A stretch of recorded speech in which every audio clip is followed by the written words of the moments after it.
How y'all doing? For this review, I'm going to go over Tanith's final book of the Tales of the Flat Earth series. That is Knight's Sorceries. This is an anthology, much like the first book is of Knight's Master. Now, these are about 7 stories that sort of fit in between the events of Delirium's Mistress.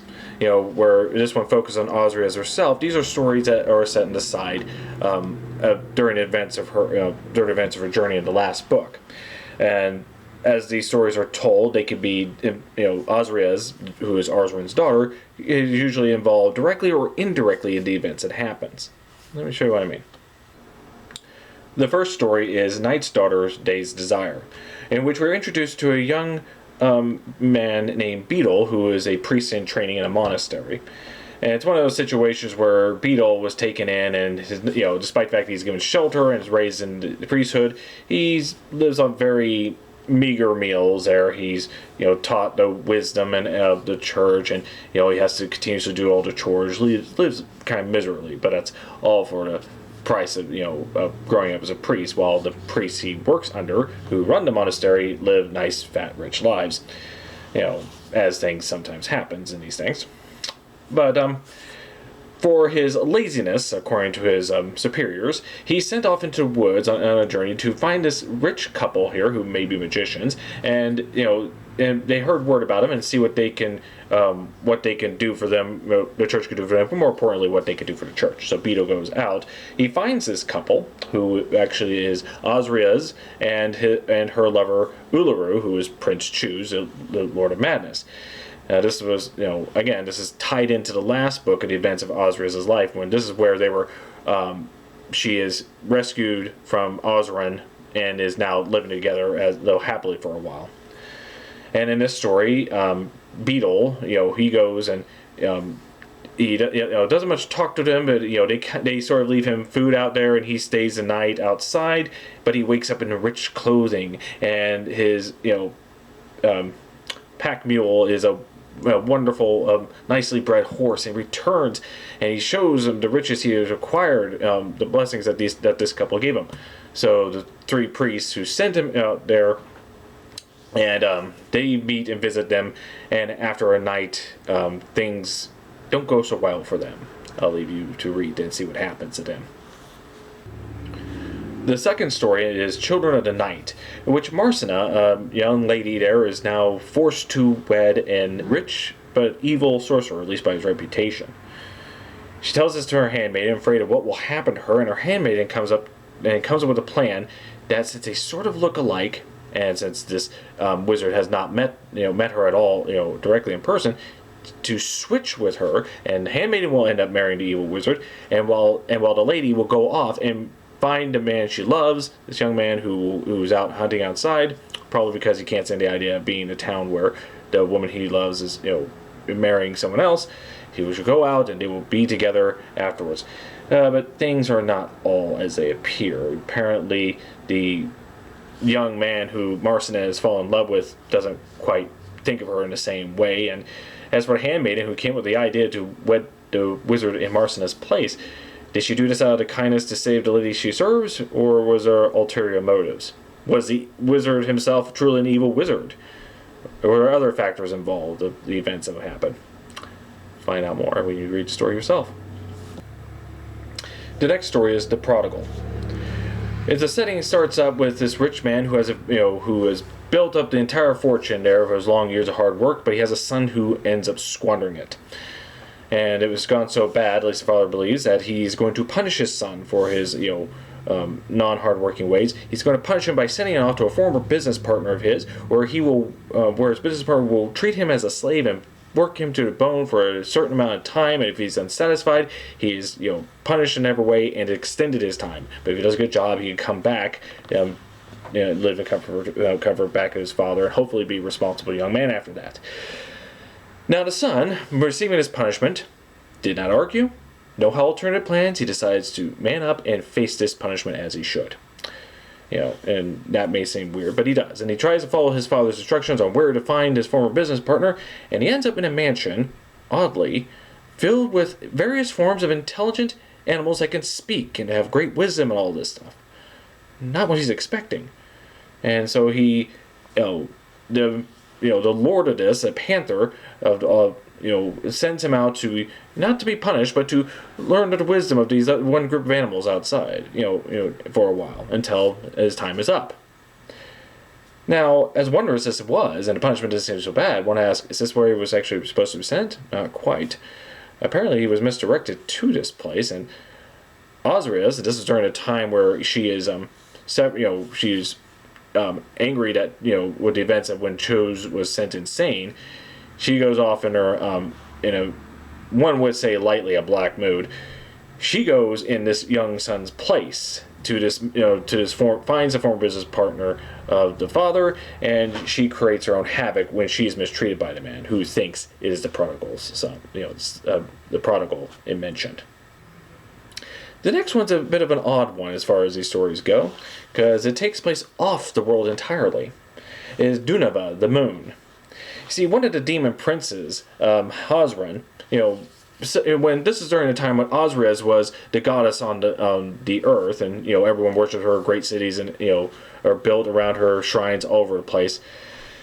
While she is a goddess there, many of the demon princes try to gain her affections, and she spurns them all. And this is one of them. Ahzriaz tries to give her a gift, and it talks about how he creates this wonderful winged horse, and he talks about the process of how he created this horse, and succeeds with a little extra on the side there. It's kind of the opposite of what he's intended to do, but that one's ignored for now. But the winged horse is given to her as pristine, as a horse with his beautiful wings and can fly, and gifts it to her. She turns the horse down, and in so doing turns him down. So what does Ahzriaz do? Gives it to his young priest outside of the city. And the priest gets onto it. This is a nice humble priest there, nothing malicious about him or anything, doesn't give in to temptation and all that. He's done well in training himself on that. He gets on this winged horse, and the winged horse flies him up in the air to the moon, literally to the moon. And he finds a whole new world and kingdom in of itself. Not only does he land on the moon, he goes into the moon. Apparently it's if I read it right, a nice hollow world in of itself, where he is mistaken for the Sun King. Apparently, there's this ancient curse of a woman here. The man who found him was one of three lords who they take him in, tell him that he's the one in destiny, that was part of this curse and prophecy, where he goes up to find this woman who's asleep, wakes her, goes in through the locked doors and surpasses the beast and wakes her up, and she will now be the queen, the moon queen, and he will be the sun king, and as the prophecy foretold. Well, he goes in and he does go through the obstacles and does wake her up, but apparently he's not the one, nor was he the first one. So this moon queen here tells him what all is involved with her, how she is so cold-hearted because she took her heart out because she's not feeling. She's been part of this, and she wants and is giving him a chance to find out what's with this curse and how to get over it. Can he solve it? Maybe. And what will happen to him if he did? The next one's a very simple story. Black as a Rose. Now, this is during events where Ahzriaz is, escapes the wrath of the gods, and Ahzriaz has returned from the events of that, and he has promised himself not to involve himself in humanity again, at least for the most part. And this is one of those examples. A woman who has a desire for a priest who has turned her away.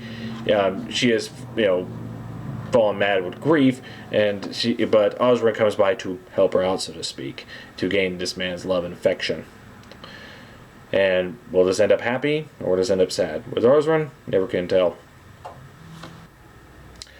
The next story is called Game Players. We have this unfortunate woman, who everyone calls her Unluck, and she lives in squalor, and everyone finds her to be unlucky there, and she believes herself cursed in her life. Then one time she is taken in these two older couple here. She warns them that things may not go as well, but she could leave them outside, so she did. She finds out the nature of these two, the old couple, and she bears witness to what happens to them, involving another being, a black-skinned being in a white robe. And what will happen to her after she witnesses all this? The last story is the daughter of the magician.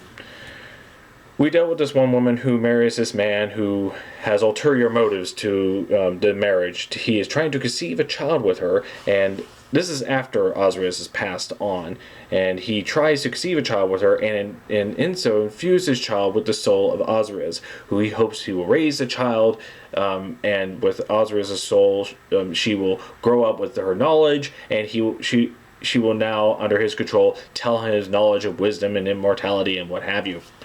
That was his plan. It goes south. The child, who he puts under the care of this monstrous creature in the catacombs, be, nourished in a manner and sense. She later escapes from there and goes through a series of hardships, both good and both bad, and finds out that there's a bit of a destiny for her. So, I'll leave you to the details on what she goes through and what happens. So there you go. I finally reviewed all 5 books of Tanith Lee's Tales in a Flat Earth series. We started off, hearing about her and seeing what these stories were all about. I decided to pick up a used copy at the half-price bookstore. Read it, enjoyed the living daylights out of it. So I decided eventually grab the whole thing, including the first book again. This time with these wonderful covers. Excuse me, just a minute. They're by the French one, and I'm sorry if I messed this up, Bastien Lecouf Dehame. So he's done these beautiful covers of the series I have. I'll go over the books again. We have Night's Master, Death's Master, Delusion's Master, Delirium's Mistress, and Night's Sorceries. Now, those were the books that she's written for this, from 78 to 87. So 9 years she did all these. Did she stop there? Well, no. According to Wikipedia, she has done 6 short stories. I'm guessing she put these in magazines or other anthologies. And they were I Bring You Forever from 1998, The Man Who Stole the Moon, 2001, The Origin of Snow, 2002, The Snake in 2008, The Pane of Glass, 2009, Our Lady of Scarlet, 2009. What these stories are about, don't know. Don't have access to them, so maybe you can find them and enjoy them yourself. Could she have written another novel or 2? Sure. Unfortunately, she passed away in 2015, so what we have is it. There's a plus side. Unlike in, say, for instance, Robert Jordan or who did the Wheel of Time series, who died making his grand epic adventure there before the last book was finished, because he kind of left it hanging, someone else filled it in, or Frank Herbert, of course, of Dune, maybe George R. R. Martin, hoping not. Victor Mulan, who I covered a few years ago, many of you might know him. He wrote a series of the Dinosaur Lords. Supposed to be 6 books in that series, maybe a few other stories, but he passed away halfway through the series. Not unusual if you're doing a continuous epic, like you're doing Lord of the Rings. And these stories, the way it ended as it did, it's at a good stopping point, for all this. For instance, if she was stopped at Delusion's Master, it would have ended very badly. But it's fine where it is. And what other stories? If you can ask? Well, what happened to this character or this? What happens to or any questions you have of when it comes to folklore and fantasy and mythology? We have gaps like this all the time. And so it's one of those things we come to accept. We don't have to have everything answered, especially the way these are written. They are. I think she is deeply influenced by, again, folklore, religious texts, fairy tales, and she created her own world that involved this. In fact, there are many of those type of stories you'll find here. I found one for Cinderella. There's biblical references in the 3rd book, and what have you. And she puts her own little twist on them. And one could almost imagine that our stories we have today were had their predecessors in this. I think that's where she was going for. And they're a wonderful story. And one thing about Tanith Lee, which I not been able to describe very well, is she has this wonderful use of language to describe all this. And her prose has been highly praised. So it's one of those things you have to experience this.